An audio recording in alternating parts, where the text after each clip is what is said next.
Hello, my name is Ayse Cemek.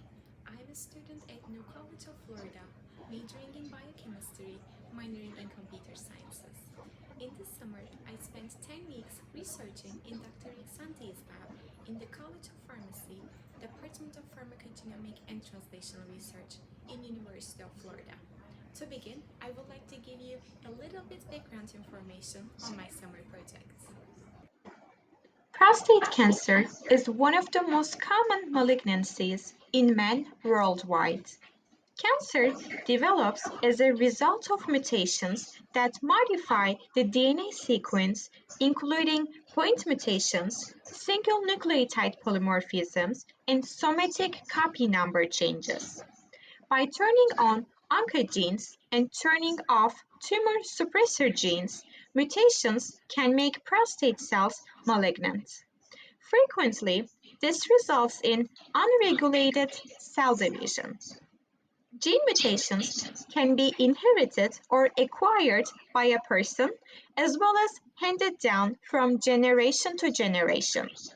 Prostate cancer cannot be diagnosed with a single test, but it has historically been identified by a procedure called digital rectal examination, in which a gloved finger is placed into the patient's rectum to measure the size of prostate gland and look for any abnormalities.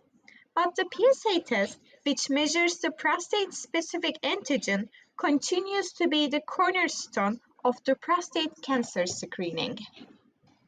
Tissue biopsy is a medical procedure in which a little sample of a tissue from the prostate gland is taken using a thin, hollow needle.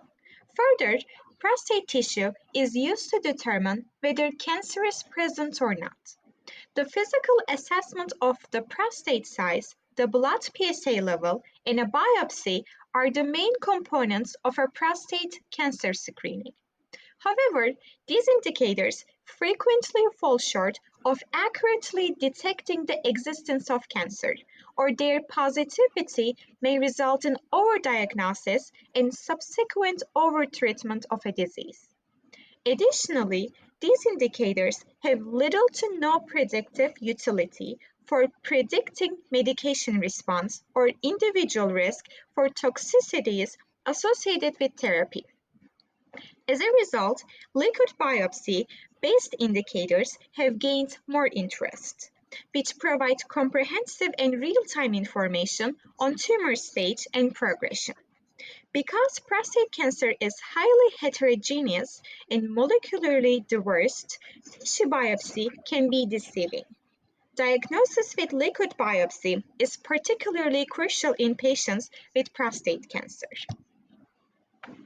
Biomarkers show the advantages of being used for diagnostic procedures, staging, assessing the aggressiveness of disease, and evaluating the therapeutic process. Prostate cancer can be treated specially by identifying cancer biomarkers and focusing on certain genetic abnormalities. Monitoring regular variations in PSA level is widely used biomarker for prostate cancer screening.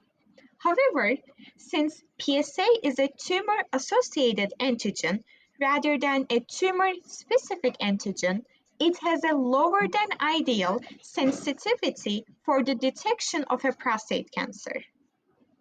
For cancer genetic profiling that enables a precision oncology approach, liquid biopsies are now used more often. Blood and other bodily fluids can be used to identify circulating extracellular nucleic acids, circulating tumor DNA, and circulating tumor cells. Active surveillance, chemotherapy, radiation therapy, hormone therapy, chirotherapy, and surgery are all possible treatment options for prostate cancer. A patient's treatment options are determined by the kind of tumor, PSA level, grade, stage, and likelihood of reoccurrence. Radiation therapy is one of the best treatments for applying high radiation doses to eliminate prostate cancer cells. Through a variety of methods, including brachytherapy, which is a use of seeds injected into the body, an external beam, where the energy is transmitted through the skin to the malignant spot. Radiation is delivered to diseased cells.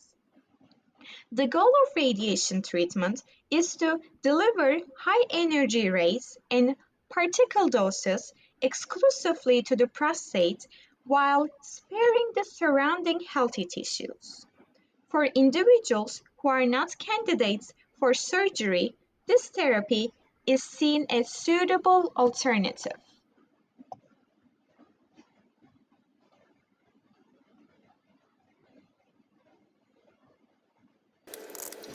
As you watch a little clip of me isolating CCF DNA, let's talk about what my project is.